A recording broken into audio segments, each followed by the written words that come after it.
Hello મારા ખેડૂત મિત્રો, હું છું તમારો મિત્ર મયુર પટેલ. બ્રિંગ ઝટકા મશીન, ઝટકો લાગે તો જ હા, બાકી બાવળિયામાં ગા. હવે ખેડૂત મિત્રો, મારે તમને આજે એક વસ્તુ જાણ કરવાની.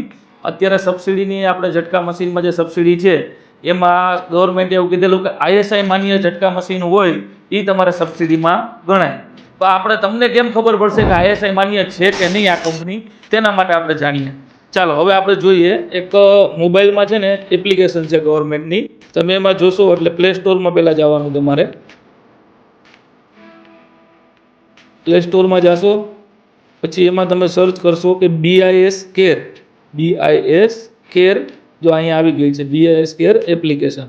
અમારામાં ઓલરેડી ઇન્સ્ટોલ છે એટલે મને એ બતાવશે. અહીંથી તમે ઇન્સ્ટોલ કરી લેવાની, પછી આને તમારે ઓપન કરવાની. આ રીતના BIS કેર એપ્લિકેશન ઓપન થશે. ઓપન થઈ એટલે આમાં ઘણા બધા તમને ઓપ્શન આપ્યા છે.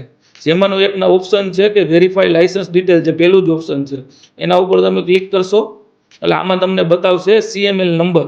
CML નંબર એટલે ક્યાં થયા મિત્રો, કે જો આપણો કોઈ પણ કંપનીનો આઈએસઆઈનો લોગો હોય આ રીતનામાં બે નંબર આપેલા, એક IS નંબર ઉપર છે અને નીચે CML નંબર છે. તો ચાલો આપણે ટ્રાય કરીએ મારી જ કંપનીનું CML નંબર નાખીને કે શું સ્ટેટસ બતાવે છે. આપણે CML નંબર નાખીએ એમાં, પછી અહીંયા સર્ચનો ઓપ્શન આપશો એટલે જો બધી ડિટેલ અહીંયા આવી ગઈ મિત્રો. મારી કંપનીનું નામ શું છે, એનું એડ્રેસ શું છે, કયા ડિસ્ટ્રિક્ટની, કયા સ્ટેટની, આ ISના નંબર આવી ગયા મારા, કયા પાર્ટમાં છે એ.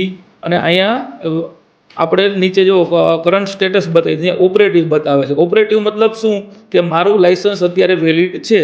અધરવાઇઝ ઘણીવાર કેવું થતું હોય કે કોઈ પણ કંપનીનું લાઇસન્સ એકવાર નીકળી ગયું હોય પછી પાછું આનું રિન્યુઅલ આવતું હોય, એ ટાઈમે એના સેમ્પલ ફેલ થયા હોય તો અહીંયા તમને ઓપરેટિવ ન બતાવે, અહીંયા તમને રિજેક્ટ બતાવી દે.